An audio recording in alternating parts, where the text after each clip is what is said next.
Hello, good evening. I Ashok Kumar mayam pumnamukpu apikpa amount dagi business hoba channel da taramna okchari amadi next money Manipur amadi next money family na ngasi share tawjagadriba video si aikoina next money application bu sijinabiraga aikoina fangiba income adu matau karam tawraga aikoigi account da transfer tawgadage haiba adugi matangda tawjaba video ni aikoina ngasi withdrawal tawba si step ani thokna tawbi yai ahan by step ta aikoina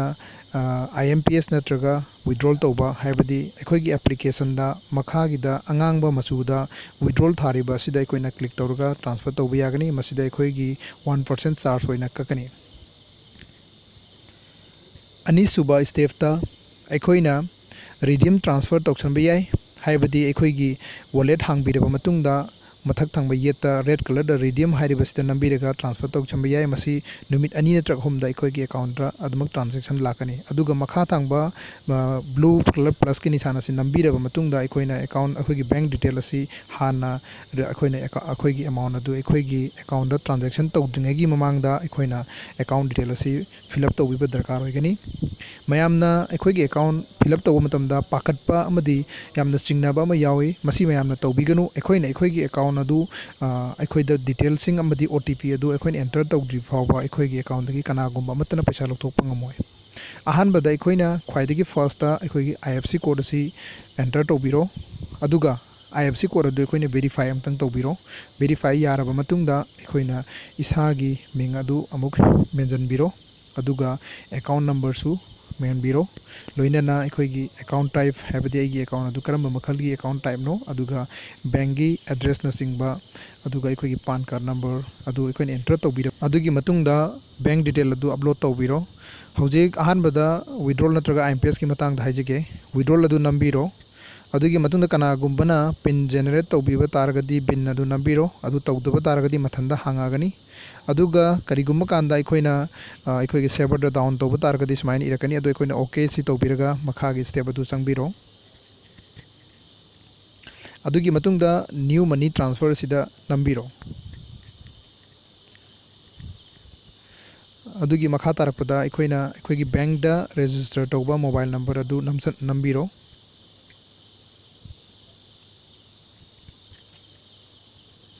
aduga process asi aikoina submit tawbiro si tawraba matungda aikoide hojik lakaduribasi aikoigi detail khara lakani aigi total aigi income gi wallet tu lakani aduga makhada transfer haidana tharibasida aikoina nambiro transfer ji namaba matungda aikoigi tongana aikoina paisa transaction tawgadoriba haibadi aina aigi relatives tawgira aigi family tawgira kanagumba account amada tawgadabdi aikoina add beneficiary tawba ma darkar hoigani haibadi aikoina account adu add tawsangadabani sidai yamna fabamna aikoina any account da transfer tawbi yai adu hojik add beneficiary si nambiro add beneficiary si number loiraba matungda aikoina add tawchangadoriba account number adu aikoina khudamoina da aigi isagi account da paisa adu transaction tawba taragadi aigi isagi account nambiro natragana kanagumba amagi account adu aikoina add tawbiro ahanbada aikoigi isagi account adugi aikoigi kano du bank adu select tawbiro bank select tawraba matungda aikoigi account number adu mention lo aina hojik tawribasi live ta aigi account adu enter tawraga mayamda uchari bani adugi matungda aikoigi IFSC code number dusu enter tawro matungda aikoigi isagi mobile number adusu aikoina sidai hapkadabani haibadi magi processing asida aikoina mana detail darkar oiba mayamda aikoina fill up tawbiraba matungda aikoina add beneficiary asi amuka nambigani add beneficiary asi namdringai mamangda amuktanga fazana check tawbiraga add beneficiary asi tawbiyu haibadi future da aikoida aranba soiba thoktanabagi damakta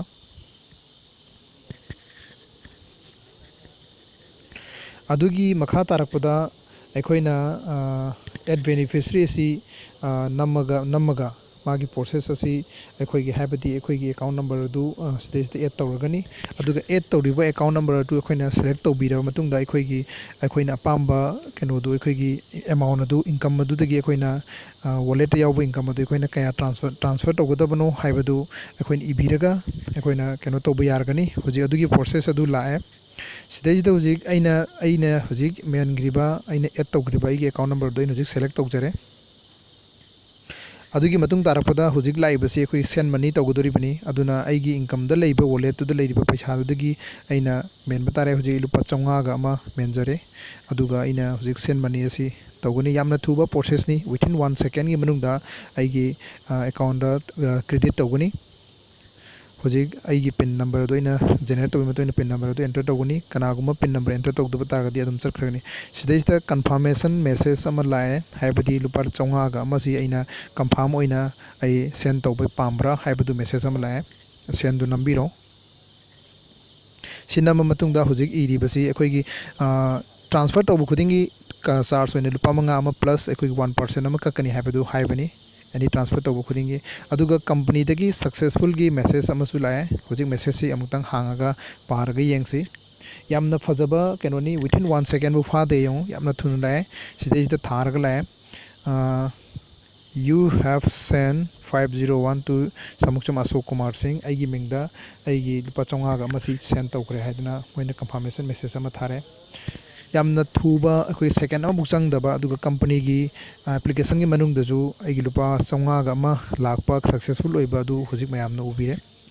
ꯁꯨꯃꯥꯏꯅ ꯀꯩꯅꯣ process ꯑꯗꯨ ꯌꯥꯝ ꯊꯨꯅ ꯂꯥꯛꯀꯅꯤ ꯍꯧꯖꯤꯛ ꯑꯩꯈꯣꯏꯅ ꯇꯧꯔꯤꯕꯁꯤ ꯋꯥꯂꯦꯠꯇ ꯀꯛꯈ꯭ꯔꯕ꯭ꯔꯥ ꯍꯥꯏꯕꯗꯨꯁꯨ ꯋꯥꯂꯦꯠ ꯍꯥꯡꯉꯒ ꯎꯠꯆꯒꯦ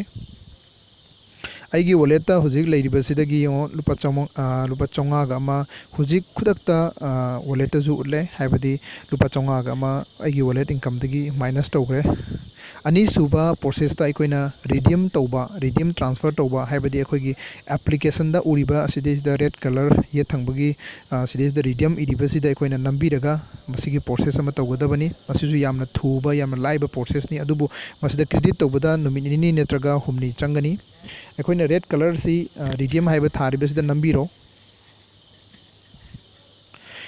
ꯍꯧꯖꯤꯛ ꯁꯤꯗꯩꯁꯤꯗ ꯅꯝꯕ ꯃꯇꯨꯡꯗ ꯑꯩꯈꯣꯏꯒꯤ ꯁꯤꯗꯩꯁꯤꯗ ꯃꯥꯅ ꯏꯔꯤꯕꯁꯤ ꯑꯩꯈꯣꯏꯒꯤ ꯃꯤꯅꯤꯃꯝ ꯋꯤꯗ꯭ꯔꯣꯜ ꯇꯧꯕꯁꯤ ꯂꯨꯄꯥ 1,000ꯅꯤ ꯍꯥꯏꯕꯗꯤ ꯂꯨꯄꯥ 1,000 ꯁꯨꯗ꯭ꯔꯤꯕ ꯐꯥꯎꯕꯗꯤ ꯋꯤꯗ꯭ꯔꯣꯜ ꯇꯧꯕꯤꯒꯅꯨ ꯑꯗꯨꯒ 1,000ꯒꯤ ꯃꯊꯛꯇ ꯍꯦꯜꯂꯀꯥꯟꯗ ꯃꯤꯅꯤꯃꯝ ꯑꯩꯈꯣꯏꯅ ꯋꯤꯗ꯭ꯔꯣꯜ ꯇꯧꯕꯒꯤ ꯌꯥꯏ ꯍꯥꯏꯕꯗꯨ ꯁꯤꯗꯩꯗ ꯎꯠꯄꯅꯤ ꯁꯤꯗꯩꯁꯤꯗ ꯑꯩꯈꯣꯏꯗ ꯃꯉꯣꯟꯗ ꯄꯩꯁా ꯑꯃꯠꯇ ꯀꯛꯅꯤꯡꯉꯥꯏ ꯂꯩꯇꯦ ꯑꯩ ꯍꯧꯖꯤꯛ ꯂꯨꯄꯥ 10,000 ꯏꯔꯦ ꯑꯗꯨꯒ ꯑꯩ ꯍꯧꯖꯤꯛ ꯔꯤꯗꯤꯝ ꯑꯁꯤ ꯅꯝꯃꯒꯦ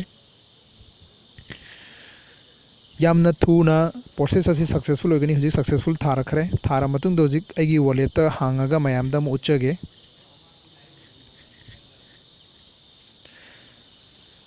ꯑꯩꯒꯤ ꯋꯥꯂꯦꯠꯇ ꯍꯧꯖꯤꯛ ꯂꯨꯄꯥ 1,194 ꯈꯛ ꯉꯥꯏꯔꯦ ꯍꯥꯟꯅ 13,000 ꯍꯦꯟꯅ ꯂꯩꯕꯅꯤ ꯍꯧꯖꯤꯛ 10,010ꯒ ꯂꯨꯄा 5 ꯑꯁꯤ ꯑꯩꯒꯤ ꯋꯥꯂꯦꯠꯇꯒꯤ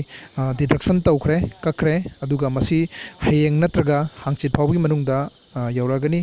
ꯉꯁꯤꯒꯤꯗꯤ ꯃꯇꯥꯡ ꯑꯁꯤꯗ ꯚꯤꯗꯤꯑꯣ ꯑꯁꯤ ꯂꯣꯏꯁꯤꯟꯖꯔꯤ ꯃꯌꯥꯝꯕꯨ ꯅꯦꯛꯁ ꯃꯅꯤꯕꯨ ꯍꯦꯟꯅ ꯊꯥꯒꯠꯅꯕꯒꯤꯗꯃꯛꯇ ꯅꯨꯡꯉꯥꯏꯕ ꯑꯃꯗꯤ ꯍꯔꯥꯎꯕꯒ ꯂꯣꯏꯅꯅ ꯃꯌꯥꯝ ꯄꯨꯝꯅꯃꯛꯇꯒꯤ ꯊꯦꯡꯛ ꯌꯨ